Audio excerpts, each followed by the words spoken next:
अच्छा स्टूडेंट, अब हम आते हैं क्रैकिंग के अंदर। क्रैकिंग जो है हमारा टॉपिक। क्रैक का मतलब होता है ना टूट जाना, टूटने के प्रोसेस को हम कहते हैं। अब यहाँ पे टूट क्या रहे हैं, ऑर्गेनिक केमिस्ट्री पढ़ रहे हैं तो इसके अंदर अल्केन अल्कीन और अल्काइन ही टूट रहे होंगे। अब जो है ना ये बड़े लॉन्गेस्ट चेन जो होते हैं अल्केन के, जो लॉन्गेस्ट चेन अल्केन के होते हैं वो टूटने के बाद, वो थर्मल डिकम्पोजिशन के बाद, डिकम्पोजिशन का मतलब टूटना, थर्मल डिकम्पोजिशन के बाद यानी खास टेम्परेचर पर वो टूटने लग जाते हैं। कौन टूटते हैं? Long chain molecules. For example आप लॉन्ग चेन मॉलिक्यूल्स बना लो। किसका बना है? मीथेन, इथेन, प्रोपेन बना लेते हैं हम। तो प्रोपेन का फॉर्मूला क्या होगा? C3H8। ठीक है, इसका हम क्या बनाते हैं? लॉन्ग चेन मॉलिक्यूल बनाते हैं। तो हम इसका भी हम बनाते हैं स्ट्रक्चर फॉर्मूला। स्ट्रक्चर फॉर्मूला आप बनाओ इसका तो क्या होगा? एक कार्बन यहां पर, एक यहां पर, और सिंगल बॉन्डिंग ही होगी इन सबके दरमियान क्योंकि अल्केन है। ठीक है, अब वैलेंसी चेक करें। हाइड्रोजन 8 होने चाहिए, खुद देख लेंगे, खुद ही हो जाएगा ये। एक हाइड्रोजन, 2 हाइड्रोजन और 3 हाइड्रोजन। ठीक है, कार्बन की वैलेंसी भी फिल हो गई यहाँ पे चारों। ओके, यहाँ आओ, यहाँ पे 2 कार्बन की वैलेंसी है, अब 2 बाकी है तो यहाँ पे हो जाएगा चौथा हाइड्रोजन और 5वां हाइड्रोजन। और इसी तरह यहाँ पर आ जाएगा 6ठा हाइड्रोजन, 7वां हाइड्रोजन और 8वां हाइड्रोजन। ये बना लिया हमने क्या? Structural formula.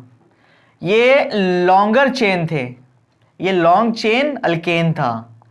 ठीक है, अब ये टूटने के बाद ये क्या बन जाते हैं? ये टूटने के बाद स्मॉल अल्केन बनते हैं। अल्केन तो बनेंगे लेकिन स्मॉल अल्केन होंगे, स्मॉल अल्कीन बनेंगे और हाइड्रोजन बनेंगे।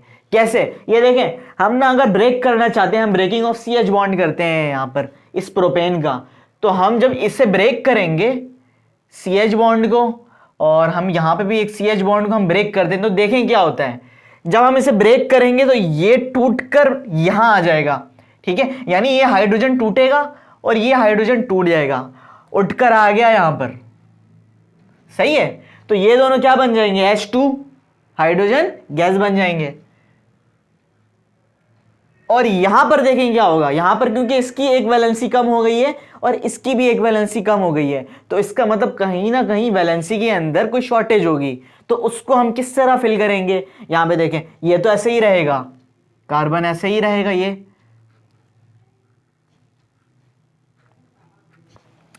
ठीक है, इधर भी हाइड्रोजन ऐसे ही है।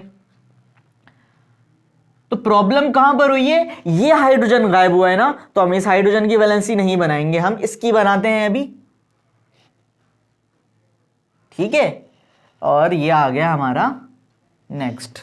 अब फिर आप यहां पर आओ, कौन सा हाइड्रोजन गायब हुआ था? ये वाला हाइड्रोजन गायब हुआ था, तो हम इसकी भी वैलेंसी नहीं बनाएंगे, हम इसकी और इसकी बना देंगे। ठीक है, बाकी ये जो दोनों हाइड्रोजन थे ये उठे और उठकर यहां पर आ गए, हाइड्रोजन गैस बन गया। ठीक है, लेकिन यहां पर जरा आप लोग गौर करें, इसकी तो वैलेंसी इस कार्बन की फिल है 1 2 3 4। ठीक है, इस कार्बन की वैलेंसी देखिए 1 2 3, इसकी वैलेंसी तो फिल नहीं है। इस कार्बन की वैलेंसी देखें 1 2 3, इसकी भी वैलेंसी फिल नहीं है। तो इसका मतलब यहां पर एक वैलेंसी की शॉर्टेज हो गई है, जो कि हम कैसे पूरा कर सकते हैं? यहां पर अगर हम यहां पर हम डबल बॉन्ड लगा देते हैं, तो डबल बॉन्ड लगाने के बाद आप इसकी वैलेंसी चेक करो तो ये 1 2 3 4 हो जाएगा, और आप इसकी भी वैलेंसी चेक करो 1 2 3 4 हो जाएगा। लेकिन अब ये अल्केन नहीं रहा, अब ये क्या बन गया? ये अल्कीन बन गया, क्योंकि यहां पे एक डबल बॉन्ड आ गया है। तो जब भी लॉन्ग चेन अल्केन टूटेगा, तो लॉन्ग चेन अल्केन टूटने के बाद एक अल्कीन बनेगा और एक हाइड्रोजन बनेगा। ठीक है, अगर CH बॉन्डिंग टूट रही हो तो ये क्या बन गया? अल्कीन बन गया। देखिए मीथेन, मीथ ईथ प्रोप, प्रोपीन बना। अब ये प्रोपेन था तो प्रोपीन बन गया। ठीक है, ये हो गया प्रोपीन। C3 1 2 3 4 5 6। ठीक है, C3H6 एंड हाइड्रोजन। तो C3H6 अब क्या है आपका? ये प्रोपीन है और ये आपका है हाइड्रोजन। ठीक है, तो इसका मतलब क्या है कि अगर CH बॉन्ड की यहां पे ब्रेकिंग होती है तो इसके अंदर लॉन्ग चेन प्रोपेन था, तो ये किस में कन्वर्ट हो जाता है? स्मॉल चेन प्रोपीन में, यानी अल्कीन में एंड हाइड्रोजन में। ठीक है, तो ये हमने अल्कीन और हाइड्रोजन में हमने इसे तोड़ दिया, CH बॉन्डिंग। लेकिन अगर CC बॉन्डिंग ब्रेक हो, ये पहले आप लोग इसको लिखें, इसको समझे। समझ में तो आ गया होगा। इसको कॉपी करें, देखिए CH बॉन्डिंग जब भी ब्रेक होती है तो अल्कीन और हाइड्रोजन बनेगा, और अगर CC बॉन्डिंग ब्रेक हो तो इसको कॉपी करने के बाद करते हैं हम अभी।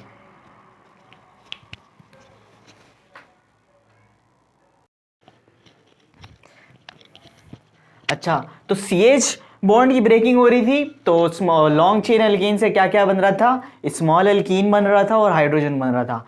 लेकिन अगर CC बॉन्ड ब्रेक होंगे तो इसके अंदर दो चीज़ें बनेंगी, एक स्मॉल एल्केन बनेगा और स्मॉल एल्कीन बनेगा, ठीक है, लेकिन लॉन्ग चेन एल्केन से बनेगा ना। तो एक लॉन्ग चेन एल्केन ले लेते हैं हम, यहाँ पर भी एक लॉन्ग चेन एल्केन हम इस दफ़ा ब्यूटेन ले लेते हैं। ब्यूटेन हमने ले लिया, ब्यूटेन का फॉर्मूला होता है C4H10। इसका स्ट्रक्चर बनाते हैं हम। तो यहाँ पर एक कार्बन, दो कार्बन, तीन कार्बन, चार कार्बन, ठीक है, और हाइड्रोजन को हम फिल कर लेते हैं 1 2 3 4 5 6 7 8 9 10। ये हाइड्रोजन भी फिल हो गए हमारे, ठीक है इस दफा। लेकिन ख्याल रखिएगा यहाँ पे CH बॉन्ड नहीं ब्रेक होंगे, यहाँ पे CC बॉन्डिंग ब्रेक होगी। तो हम लोग क्या करते हैं, हम CC बॉन्डिंग ब्रेक कर देते हैं, इन दोनों की करते हैं ना, ठीक है, करीब है इसलिए आप लोग को समझने में आसानी होगी। ये देखिए, ये हम ब्रेक कर देंगे, तो ये जब हम ब्रेक कर देंगे ना तो ये तो आपस में अलग हो जाएगा, टूट जाएगा, ठीक है। ये टूटने के बाद ना, ये देखें बनाता हूं इसको, ये यूं होगा, एक यहां पर, एक यहां पर, एक यहां पर, तीन हाइड्रोजन इसके साथ रहेंगे। लेकिन जो चौथी वैलेंसी होगी ये क्या हो जाएगी, ये ब्रेक हो जाएंगे, टूट जाएंगे, जैसे वहां पे टूट गए थे ना, यहां पर ये टूट जाएगा। और ये टूटने के बाद अब देखें, इससे कंप्लीट होने के लिए तो एक हाइड्रोजन चाहिए ही होगा कहीं ना कहीं से। तो इसकी वैलेंसी को कंप्लीट करने के लिए हम ये एक हाइड्रोजन इसको इसके साथ आगे जब ये रिएक्ट कर जाएगा तो ये क्या बन जाएगा, ये बन जाएगा आपका CH4, जो कि क्या है, मीथेन है। लेकिन यहां पर एक हाइड्रोजन कम हो जाएगा यहां पर, ठीक है, क्योंकि ये हाइड्रोजन हमने यहां पे इसे दे दिया है, तो यहां पर एक हाइड्रोजन कम हो जाएगा। तो देखिए क्या बनेगा। अब हम इस हाइड्रोजन को तो नहीं लिखेंगे, हम लिखेंगे C, ये हाइड्रोजन रह गया, ये हाइड्रोजन यहां आ गया, ठीक है, और उसके बाद जो है वो ये कार्बन आ गया, और इसके ऊपर दोनों हाइड्रोजन है, दोनों हाइड्रोजन लगा दो। उसके बाद फिर ये कार्बन आ गया, और इसके पास है तीन हाइड्रोजन, इन तीनों हाइड्रोजन को फिल कर दो। ये बात आई है समझ में, एक दफा फिर से समझा देता हूं। देखो, CC बॉन्डिंग को हम ब्रेक करेंगे तो ये टूटने के बाद ये दोनों टूट जाएंगे, तो इसकी एक वैलेंसी कम हो जाएगी। अब इसकी एक वैलेंसी को फिल करने के लिए एक हाइड्रोजन जो है यहां पर जो लगा हुआ था, ये यहां पर आके इसके साथ अटैच हो जाएगा। जब ये अटैच हो जाएगा तो यहां पे वो हाइड्रोजन था वो गया, वो खत्म हो गया। बाकी जितने भी हाइड्रोजन थे वो हम लिखेंगे जरूर, लेकिन इस हाइड्रोजन को हम नहीं लिखेंगे, ठीक है। लेकिन मसला क्या होगा, यहां पर जो है ना, इस कार्बन की वैलेंसी कम हो जाएगी, ठीक है। ये वाली जो कार्बन है इसके 1 2 3 4 वैलेंसी है, इसकी भी 1 2 3 4 वैलेंसी है, लेकिन ये जो कार्बन है इसकी वैलेंसी अभी सिर्फ 2 है। तो अब इसे फिल करने के लिए हम क्या करें, इसकी वैलेंसी को फिल करने के लिए हम क्या करेंगे, तो आप लोगों को पता है यहां पर हम क्या कर सकते हैं इसकी वैलेंसी को फिल करने के लिए। अगर हम इस हाइड्रोजन को यहां पर हम लगा देते हैं डबल बॉन्ड, ठीक है, इस कार्बन के दरमियान हम लगा देते हैं डबल बॉन्ड। तो डबल बॉन्ड लगाने के बाद अब इसकी वैलेंसी गिनो, 1 2 3। वैलेंसी तो अभी भी कंप्लीट नहीं हो रही है।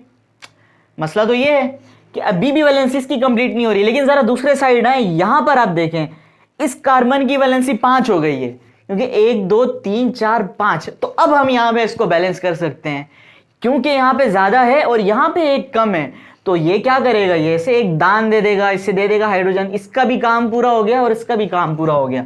ये हाइड्रोजन आ गया यहां पर, ठीक है। और अब इस कार्बन की वैलेंसी 1 2 3 4 हो गई, और इस कार्बन की वैलेंसी 1 2 3 4 हो गई, ठीक है, वैलेंसी कंप्लीट हो गई। लेकिन ये क्या हो गया, अब पहले जो था ना ये अल्केन था, अब ये अल्कीन बन जाएगा, क्योंकि यहां पे डबल बॉन्ड है। ये कौन सा अल्कीन बनेगा, मीथ ईथ प्रोप। ये जो है ना ये बना है हमारा प्रोपीन, ठीक है, ये बन गया हमारा प्रोपीन, क्योंकि इसका फॉर्मूला क्या है, C3 1 2 3 4 5 6 C3H6, ठीक है। और दूसरी तरफ आओ तो ये हमारा क्या बन गया, CH4, ये हमारा बन गया मीथेन।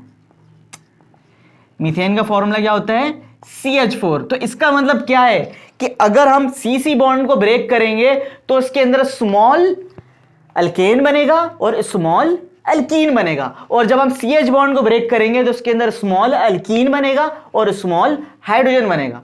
सो यही है क्रैकिंग का प्रोसेस। क्रैकिंग के प्रोसेस में क्या होता है कि लॉन्ग चेन अल्केन जो होते हैं वो ब्रेक होकर स्मॉल अल्केन, स्मॉल अल्कीन और हाइड्रोजन में टूट जाते हैं।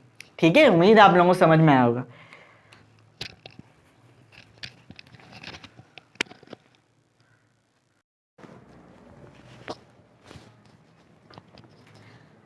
अच्छा, तो स्टूडेंट्स हमने अभी पढ़ा था क्रैकिंग। क्रैकिंग के अंदर क्या हो रही थी, थर्मल डिकम्पोजिशन हो रही थी ना, उसके अंदर टूट रहा था। जो पॉलीमराइजेशन का प्रोसेस वो बिल्कुल उसका उलट है। ठीक है, वहां पर टूट रहा था, यहां पर जुड़ेंगे। अब क्या जुड़ेंगे, यहां पे जुड़ेंगे हमारे मोनोमर्स, कॉम्बिनेशन ऑफ 2 और मोर मोनोमर्स। मोनो का मतलब होता है एक जैसे छोटे छोटे पार्ट्स, स्मॉल पार्ट्स वाले मॉलिक्यूल्स, हम उसे मोनोमर्स कहते हैं। और जब ये स्मॉल पार्ट्स वाले जो मॉलिक्यूल्स होते हैं आपस में जब मिलते हैं तो वो एक लॉन्ग चेन मॉलिक्यूल्स बनाते हैं जिसका नाम होता है पॉलीमर। इसे हम पॉलीमर कहते हैं। ठीक है, और इस प्रोसेस को, इस पॉलीमर बनने की इस प्रोसेस को हम पॉलीमराइजेशन कहते हैं। ठीक है, जैसे बोलते हैं ना कि कतरा कतरे से, कतरे कतरे से दरिया बनता है। ये जो कतरा कतरा है ना, ये आपका मोनोमर है फॉर एग्जांपल, और जो दरिया बन गया है आपका क्या है, पॉलीमर है। और ये जो प्रोसेस है सपोज कर लें दैट इज पॉलीमराइजेशन। इसी तरह हम अपने बॉडी को अंदर देख रहे होते हैं तो हमारे बॉडी छोटे छोटे सेल से बने होते हैं। तो ये छोटे छोटे सेल हैं, ये मोनोमर्स हैं। और जो हमारा स्ट्रक्चर बन गया है या फिर हमारी प्रोटीन्स जो बन गई हैं, proteins itself is a polymer. ठीक है, नेचुरल पॉलीमर होता है। तो ये जो हमारा स्ट्रक्चर बन गया है, आप यूं सपोज कर सकते हो कि दैट इज पॉलीमर। ठीक है, तो पॉलीमराइजेशन क्या होते हैं, जब छोटे छोटे स्मॉल मॉलिमर्स मिलते हैं तो एक पॉलीमर बनाते हैं, और इस प्रोसेस को हम पॉलीमराइजेशन कहते हैं। अब यहां पर जुड़ने का काम हो रहा है, तो यहां पे 2 तरीके से पॉलीमर बन रहे होते हैं, 2 पार्ट्स होते हैं। जिस तरह क्रैकिंग के अंदर 2 पार्ट्स थे, एक थर्मल CH बन रहा था, CH टूट रहा था और CC टूट रहा था। यहां पर एडिशन पॉलीमराइजेशन होगी और कंडेंसेशन पॉलीमराइजेशन होगी। एडिशन पॉलीमराइजेशन के अंदर क्या होगा कि जो अनसैचुरेटेड मोनोमर, अनसैचुरेटेड कंपाउंड्स, तो आपको पता है कि डबल और ट्रिपल बॉन्ड होंगे वो सारे। तो आप स्मॉल मोनोमर ले लो कोई भी अनसैचुरेटेड, मैं ले लेता हूं C2 और H2, C2H4, ये मेरा क्या हो गया, एक स्मॉल मोनोमर हो गया।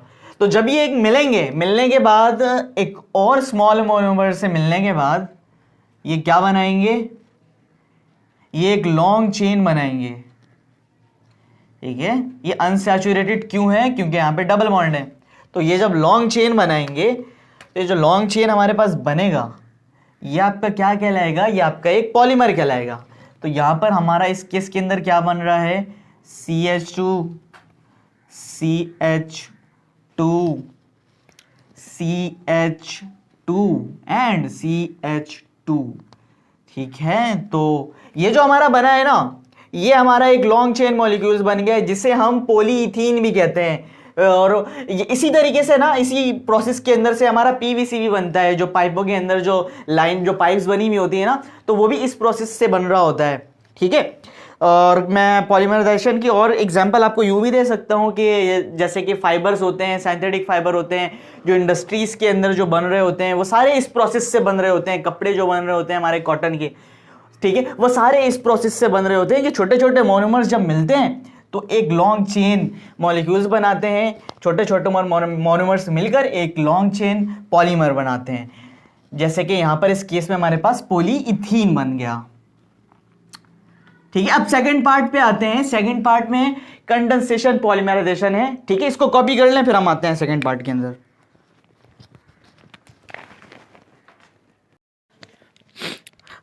अच्छा, तो स्टूडेंट हम आते हैं सेकंड टाइप ऑफ पॉलीमराइजेशन में, जो कि है कंडेंसेशन पॉलीमराइजेशन। अभी हमने पॉलीथीन बैग बनाया, पॉलीथीन बनाया है ना, थैला बनाया है हमने। तो हम आते हैं कंडेंसेशन पॉलीमराइजेशन के अंदर एडिशन से निकल के। तो कंडेंसेशन का जो मतलब है, अभी आप लोग ने पढ़ के आया है, आप लोग पढ़े हो कि एवापोरेशन और कंडेंसेशन दो प्रोसेस फ्रैक्शनल डिस्टिलेशन के अंदर हो रहे होते हैं। जो कंडेंसेशन होता है वो रिवर्स होता है उसका, वहाँ पे जो टेम्परेचर जो होता है वो कूल होता है। तो ये जो टेम्परेचर यहाँ पर जो है ना, इसको कंडेंसेशन नाम ही इसलिए दिया गया है क्योंकि यहाँ पर सिर्फ लॉन्ग जो है ना शॉर्ट चेन जो मॉलिक्यूल्स है, शॉर्ट चेन जो मोनोमर्स है, सिर्फ वही नहीं मिलकर बनते हैं, लेकिन साथ साथ यहाँ पर एलिमिनेशन भी हो रही होती है वाटर की, और वाटर की वजह से हम इसे कंडेंसेशन पॉलीमराइजेशन कहते हैं, जो कि कूलिंग इफेक्ट का काम कर रहा होता है। इस वजह से कंडेंसेशन नाम ही इस वजह से इसका पड़ा है। तो इसके अंदर होता क्या है, in this polymerization different monomer having different functional group, ठीक है, डिफरेंट मोनोमर्स। फॉर एग्जांपल अगर फंक्शनल ग्रुप हमने एक बेंजीन लिया है और बेंजीन के ऊपर अगर हम लगा देते हैं एक फंक्शनल ग्रुप OH, ठीक है, तो ये अब बन गया हमारा फेनॉल, ठीक है। अब फेनॉल को जब आप मिलाओगे एक और फेनॉल के साथ, इसका भी जो है फंक्शनल ग्रुप, ठीक है, different monomers having different functional group, जब ये कंबाइन होते हैं हम एक और ले लेते हैं, हम फॉर्मल्डिहाइड ले लेते हैं। अल्डिहाइड के लिए हमेशा CHO होगा ही होगा, ठीक है। तो यहाँ पर हम CHO देख रहे हो, CHO, तो उसका मतलब ये अल्डिहाइड है। ये हमने फॉर्मल्डिहाइड ले लिया और ये हमने फेनॉल ले लिए दोनों। जब आप इसे रिएक्ट करवाओगे तो इसके अंदर दो चीज़ें होंगी, एक तो एलिमिनेशन ऑफ वाटर होगा, ठीक है, एलिमिनेशन ऑफ वाटर के साथ साथ इसके अंदर जो लॉन्ग चेन पॉलीमर जो बन रहे होंगे वो हमारे पास यहाँ पर बनेगा बेकलाइट, ठीक है। ये देखें CH2 बनेगा हमारे पास। स्टूडेंट यहाँ पे थोड़ी सी जगह कम पड़ रही है, वाटर यहाँ पर एल्यूमिनेट हो रहा था, लेकिन जो साथ साथ जो बन रहा है हमारे पास वो बन रहा है CH2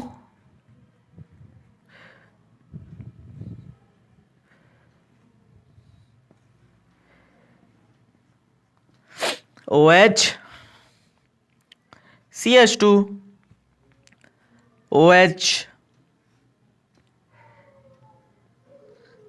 और फिर एक और CH2, ठीक है। तो ये जो है ना इस तरह ही चलता रहेगा एन टाइम। तो ये जो हमारे पास बना है ना, ये जो फॉर्मेशन हो, ये शायद नज़र आ रहा होगा आप लोगों को, CH2 OH CH2 OH CH2 phenol CH2 phenol. यहाँ पर ये जो है ना, ये जो बना है ये बेकलाइट है, इसे हम बेकलाइट कहते हैं। Bakelite is the hard plastics. ये जो है ना हमारे स्विच ऑन और स्विच ऑफ जो करते हैं हम, ये है, ये बेकलाइट की फॉर्म होती है, ठीक है।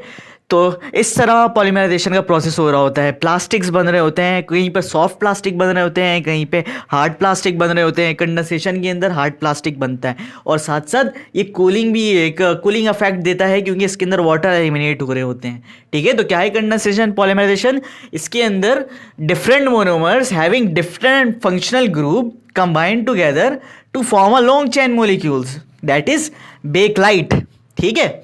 और इसके अंदर क्या होता है, elimination of water takes place, that is condensation polymerization. तो ये इसको कर लें कॉपी। तो इस तरह जो है ना हमारा जो चैप्टर है, चैप्टर 6 ऑर्गेनिक केमिस्ट्री जो है ये कंप्लीट होता है। उम्मीद है आप लोगों को मज़ा आया होगा। अगर कोई प्रॉब्लम हुई हो तो मुझसे आप लोग पूछिएगा।